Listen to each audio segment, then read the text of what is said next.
해서 너무 감사합니다. 제가 얼굴이 익숙하신 분들도 있고요. 그리고 저랑 대화를 안 나누신 성도님들도 계시는데 이렇게 말씀을 전하게 돼서 너무 감사를 드립니다. 제가 15일간 우리 커피와 교회 그리고 지저스 커피의 사역을 안민호 목사님과 같이 다니면서 배웠고요. 그리고 이 사역을 통하여서 많은 것을 느끼게 되었고 또 많은 은혜를 경험을 하게 되었습니다. 사실 우리 아까 찬양에 하였지만 우리의 소원은 뭐라고요? 바로 하나님을 기쁘시게 하는 것. 그리고 교회의 올해 주제도 보니까 하나님을 기쁘게 하시는 데살로니가 4장 1절 말씀을 인용하여서 하나님께 기쁨을 드리는 그런 사역을 하시겠다라고 이야기하셨습니다. 사실은 제가 이제 미국에서 한 10년간 공부를 못해서 한 10년간 아직도 공부를 하고 있는데요.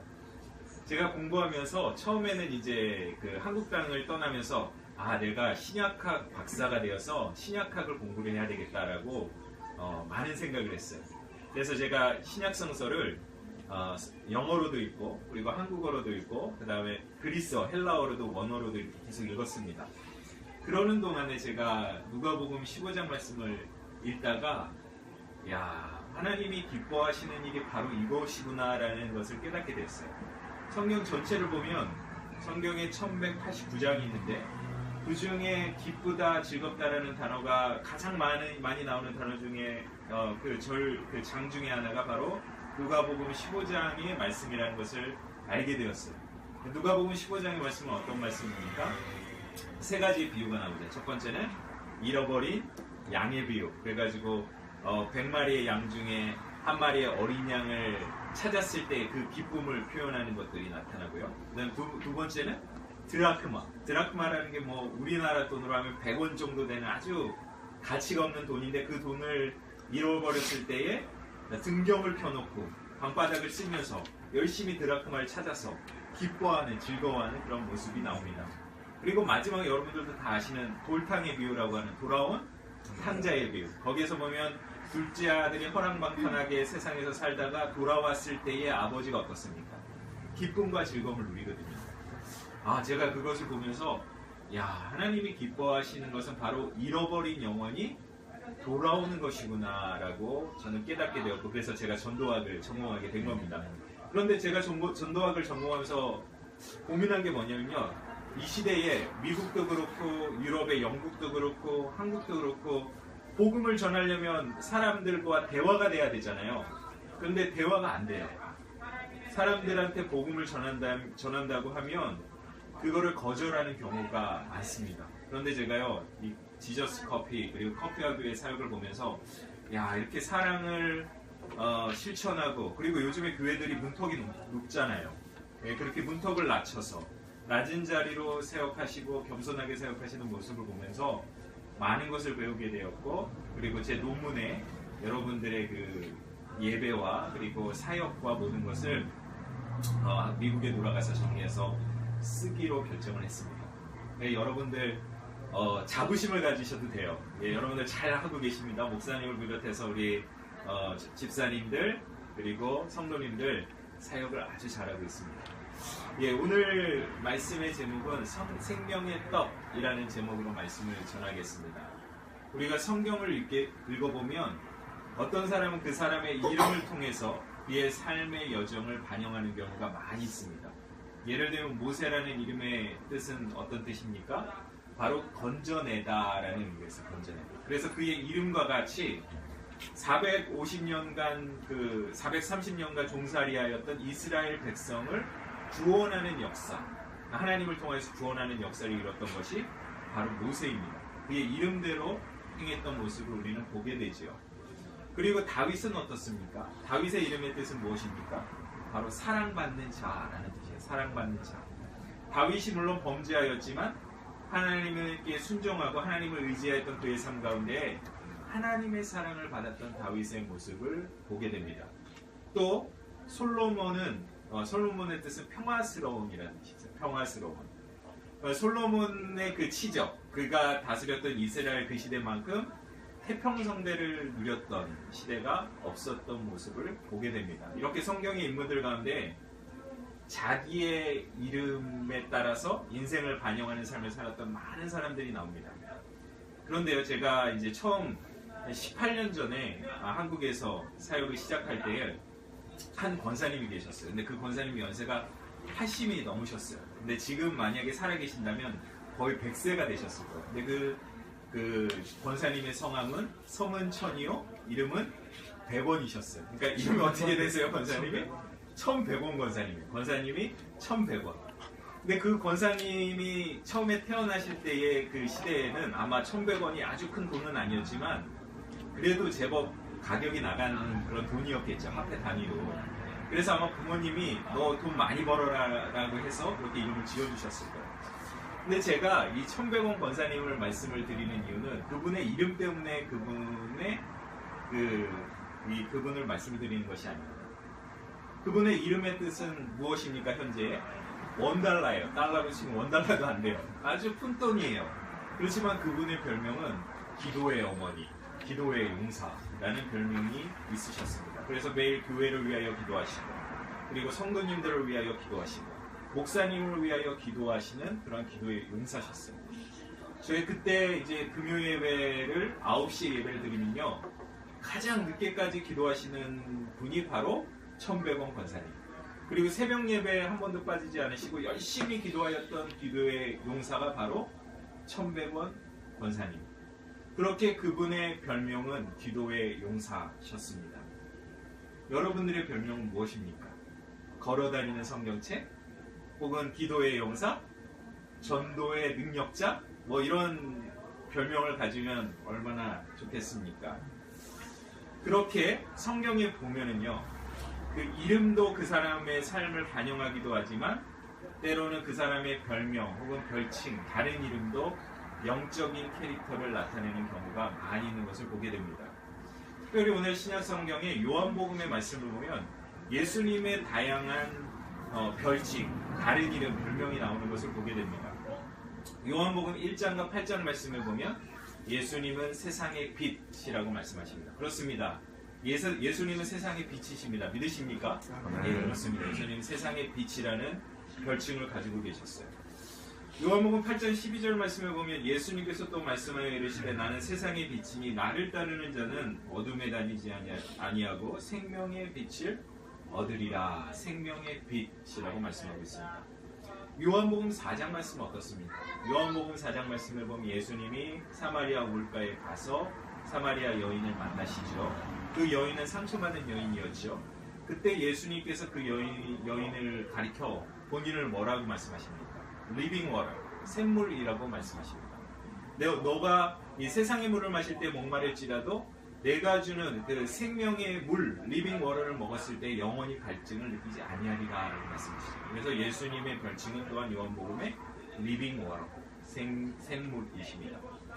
또 요한복음 7장 말씀에 보면 예수님은 나를 믿는 자는 성경의 이름과 같이 그 배에 뭐가 넘친다고요? 생수의 강이 넘친다. 리빙 워터가 넘친다라고 말씀하셨습니다.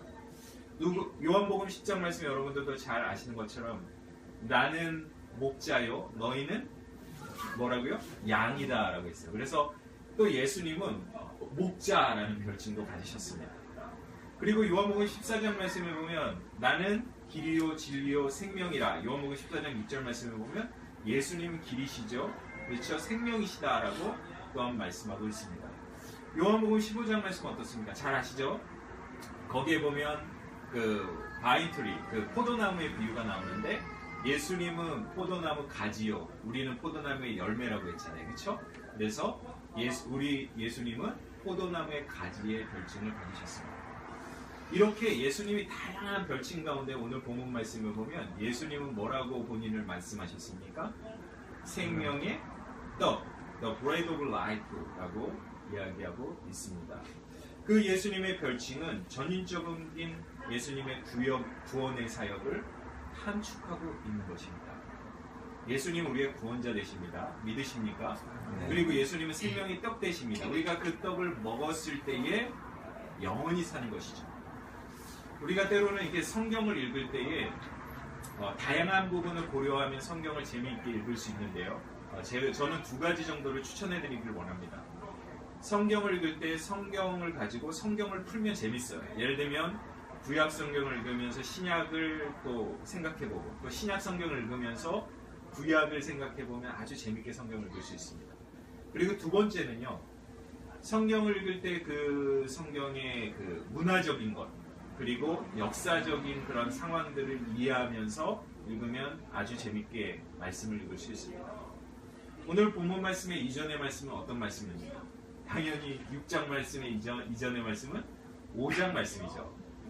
5장 말씀은 어떠한 그 배경을 두고 있냐면 유대 나라에는 3대 절기가 있습니다. 첫 번째 6월절, 오순절, 그리고 초막절이라고 하는 세 가지 절기가 있는데 5장 말씀은 그 세 번째 절기, 그 초막절에 일어난 사건입니다. 초막절을 수컷이라고 이야기하죠. 그래서 수컷에 일어났던 그런 절기입니다. 사건입니다. 근데 오늘 본문 말씀 6장 말씀을 읽어보면요, 6월절에 일어났다라고 얘기해요. 6월절은 봄의 절기입니다. 다시 이야기하면 5장은 가을의 절기 수컷에 일어났던 사건, 그리고 6장은 봄의 절기인 6월절에 일어났던 사건. 그러니까 다시 생각하면요, 5장과 6장은 몇 개월의 시간적 갭이 있죠? 6개월의 시간적 갭이 있는 것을 보게 됩니다. 그럼 우리 한번 좀 상상하면서 말씀 한번 읽어볼게요.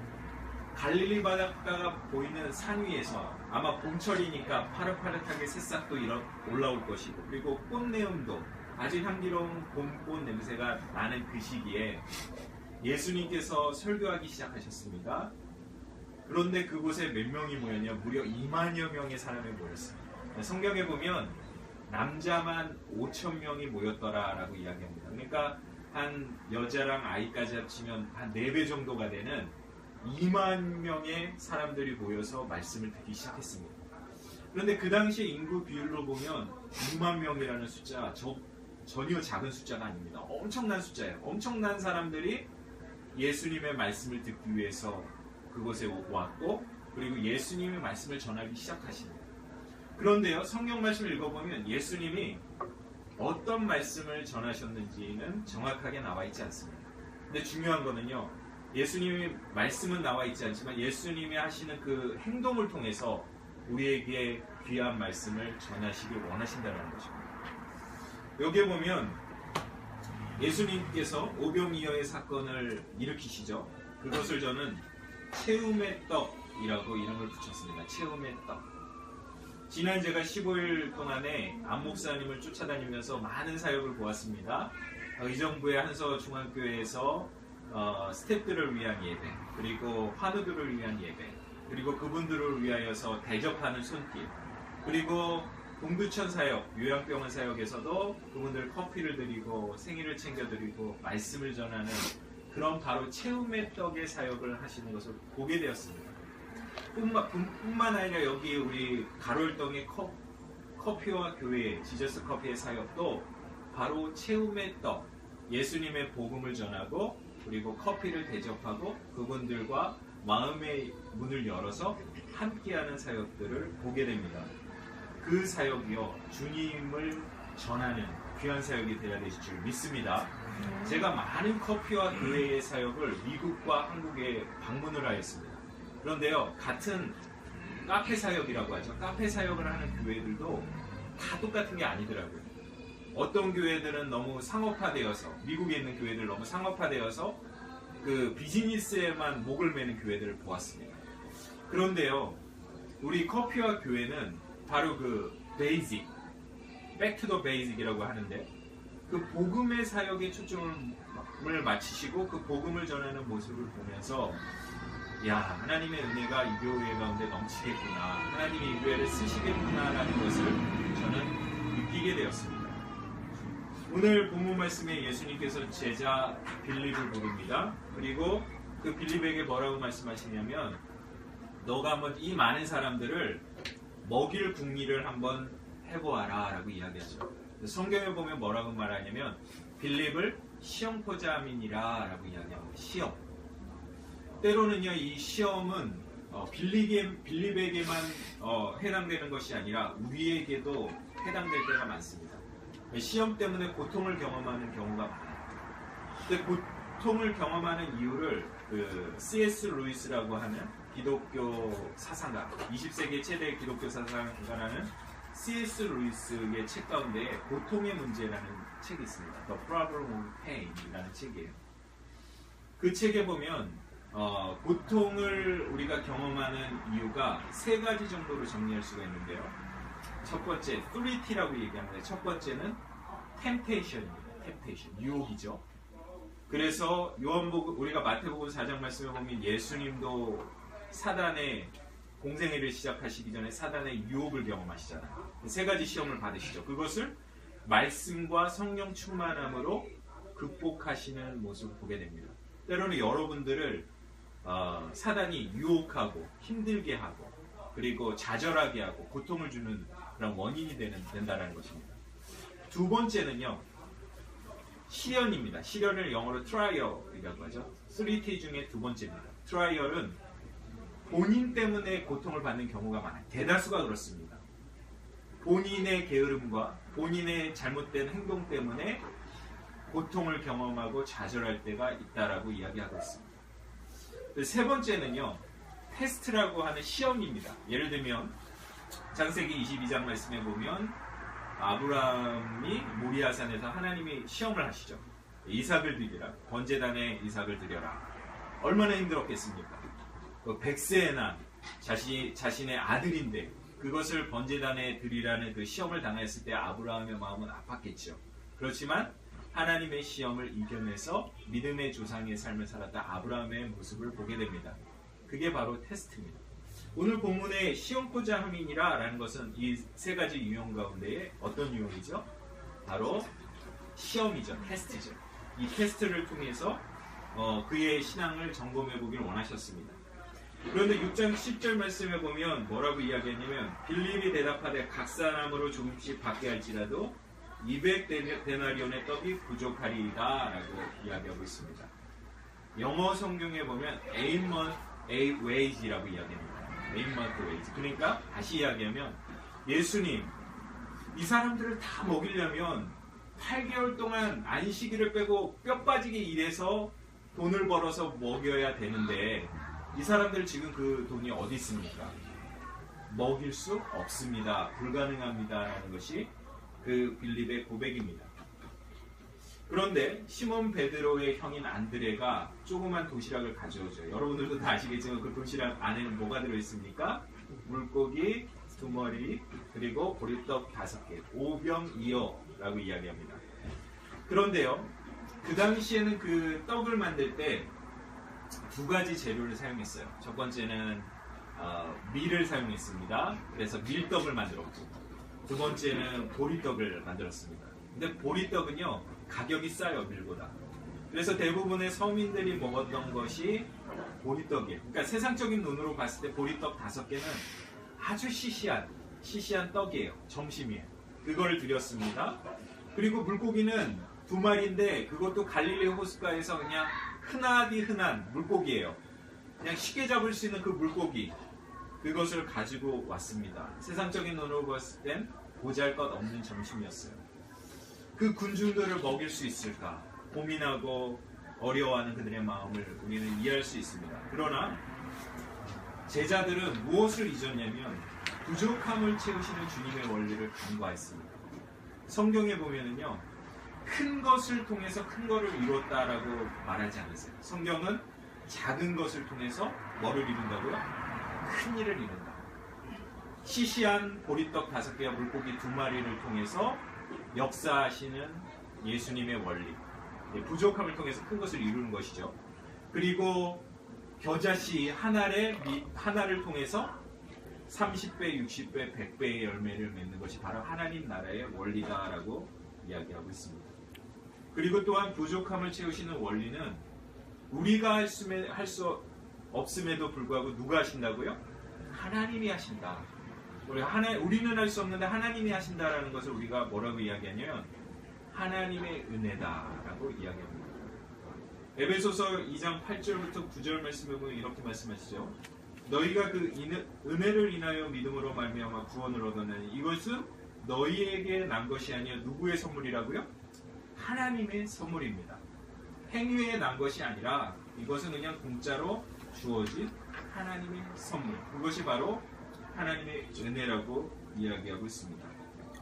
어떤 사람이요 열심히 8시간을 일해요. 커피와 교회에서 8시간을 열심히 일해요. 그러면 받는 돈을 뭐라고 이야기하죠? 임금이라고 하죠. 임금. 그리고 어떤 스포츠 팀이 열심히 운동을 해서 연습을 해서 이렇게 승리하는 걸 뭐라고 하나요? 나중에 이제 트로피를 받는 걸 뭐라고 하나요? 우승이라고 하잖아요. 근데 하나님의 은혜는요, 이렇게 우리의 대가가 아니라 하나님께서 그냥 공짜로 주어주신 그런 은혜라라고 말씀하고 있습니다. 생명의 떡 대신 주님께서 우리에게 주시는 그 은혜는 바로 우리가 받을 수 없음에도 불구하고 그러한 자격이 안 됨에도 불구하고 우리에게 주시는 것입니다.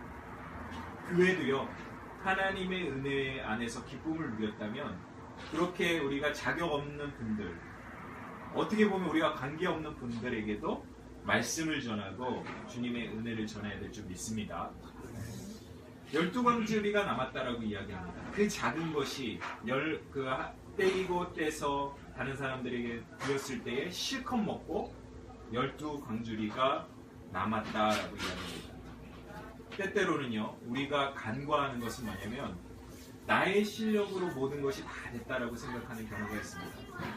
그것이 아니라 하나님이 안 계시고 하나님의 은혜가 없다면 비즈니스도 할 수 없습니다. 공부도 하기 어렵습니다. 어떠한 상황 가운데에 우리가 하나님을 붙들지 않는다면 할 수가 없다는 것입니다. 오늘 본문 말씀은 아까도 말씀드렸지만 아주 보잘것없는 것을 통해서 그 아이의 작은 헌신을 통해서 큰 것을 이루었잖아요. 영국의 유명한 목사님이신 스펄전 목사님, 그분이 런던의 메트로폴리탄 교회에서 1866년에 그 교회를 사역하실 때에 그 교회가 무려 5,000명이 모였습니다. 그 당시에 5,000명이면 세계에서 가장 큰 교회입니다. 영국에 있는 그 교회가, 그 스펄전 목사님이 사역하셨던 그 교회가 세계에서 가장 큰 교회였습니다. 그 당시 우리나라는 1864년도에 황해도 장현 지역에 교회가 개척됐는데 소래교회, 그 교회가 20명 모였어요. 그러니까 대부분의 교회들이 다 개척교회였던 그 당시였습니다. 그런데 스펄전 목사님이 그런 대형 교회를 담당했던 목사님이 이런 말씀을 하십니다. 사랑하는 성도 여러분, 주님을 향해 가슴이 뜨거운 사람 12명만 있다면 이 런던의 고독하고 삭막한 환경을 기쁨이 충만한 곳으로 바꿀 수 있습니다. 그러나 5,000명이 있을지라도 전부 다 미지근한 성도라면 아무것도 할 수 없습니다. 라고 이야기합니다. 그렇습니다.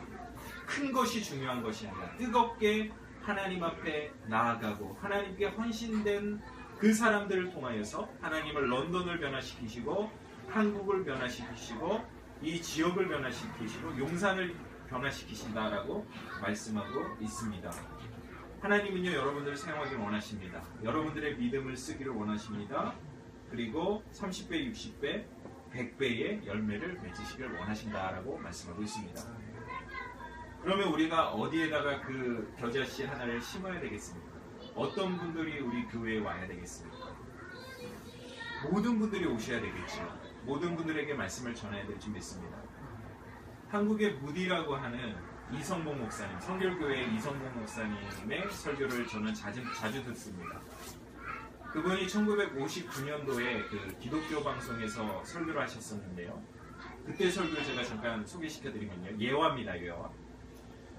한 청년한테 이 이성봉 목사님이 청년, 우리 목욕탕에 같이 가지 않겠나라고 이야기를 합니다. 여러분 청년들이 많으신데 만약에 우리 안 목사님이 여러분들한테 목욕탕에 가자고 하면 약간 부담스럽겠죠. 예. 좋으신 분들도 있을지 모르겠지만, 그래서 이 청년이 고민을 하기 시작합니다. 목사님이 목욕탕에 가자고 하는데 가야 되나 말아야 되나 고민을 해요. 그러다가 목사님이 다시 물어봅니다. 왜 목욕탕에 가겠나 안 가겠나 그랬더니 이 청년이 뭐라고 이야기하냐면, 목사님, 제가 목사님하고 목욕탕에 가고 싶은데요, 못 가는 이유가 한 가지 있습니다. 그게 뭔가라고 이야기했을 때 뭐라고 이야기하냐면, 목사님, 제 몸에 때가 많아서 창피해서 못 가겠습니다. 그랬더니 이성봉 목사님 뭐라고 말씀하셨을까요? 여러분들이 예상하는 그 대답입니다. 청년, 만약에 몸이 깨끗하다면 왜 목욕탕에 가겠나? 몸이 지저분하니까 목욕탕에 가서 씻는 거지. 그렇습니다. 여러분들이 의인이라면 왜 교회에 오겠습니까? 우리 모두 죄인입니다. 우리도 하나님이 안 계시면 모두 쓰러질 수밖에 없는 존재입니다.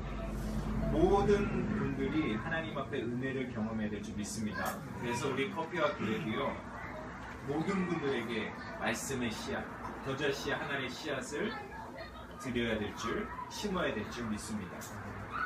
이런 체험의 떡의 구원의 역사를 우리는 구약에서도 볼 수 있습니다. 49절 말씀에 보면은 광야에서 이스라엘 백성이 준 만나가 그렇다라고 이야기합니다. 이스라엘 백성들이요, 이 빵을 만들어서 사용하였는데 그 만나를 모아가지고 그것을 빵으로 이렇게 만들어서 달콤하게 만들어서 먹었습니다. 그런데 만나라는 뜻은 무엇이냐면 이것이 무엇이냐라는 것이에요. 이것이 무엇이냐, What is it? 이라는 뜻인데, 그 이유는 무엇이냐면 하나님이 그 떡을 주시기 전에 아무도 그 떡을 본 적이 없다라는 것입니다. 하나님이 그냥 공로 없이 주셨다라는 의미가 있어요. 그러나 우리는 떡을 생각할 때에 물질적인 체험으로만 이해하면 안 됩니다. 50절 말씀에 보면 이는 하늘에서 내려온 살아있는 떡이니 사람으로 하여 먹고 죽지 아니하게 하는 것이다 라고 말씀하고 있습니다. 이 생명의 떡은 구원을 의미하죠. 그 떡은 누구입니까? 바로 예수 그리스도입니다. 예수님은 살아계신 떡이다 라고 말씀하고 있습니다. 공교롭게도 예수님은 떡집 출신이시죠. 그 의미는 뭐냐면 예수님이 베들레헴에서 태어나셨잖아요. 베들레헴의 뜻은 떡집이라는 뜻입니다.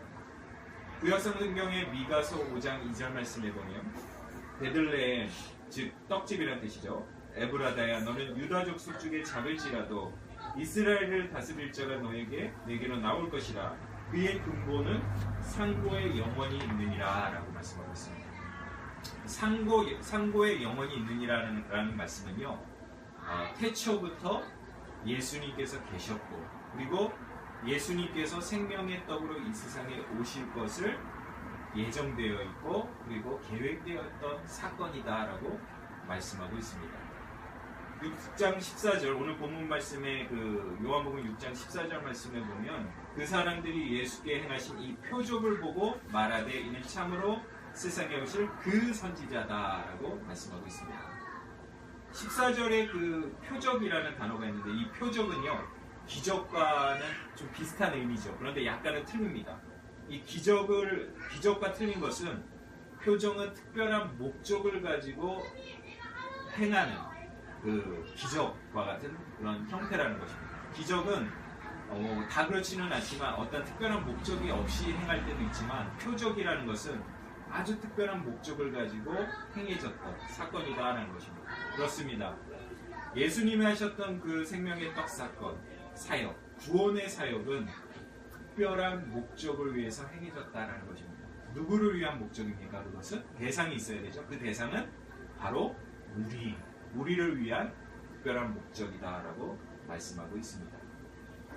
14절 마지막 부분에 보면 그 선지자라고 이야기하는데, 신명기에 보면 모세가 마지막으로 신명기 18장 15절 말씀을 보면 모세가 마지막으로 설교할 때 이렇게 이야기합니다. 내 하나님 여호와께서 너희에 준 내 형제 중에 나와 같은 선지자 하나를 너희를 위하여 일으키시니 너희는 그를 들을지어다.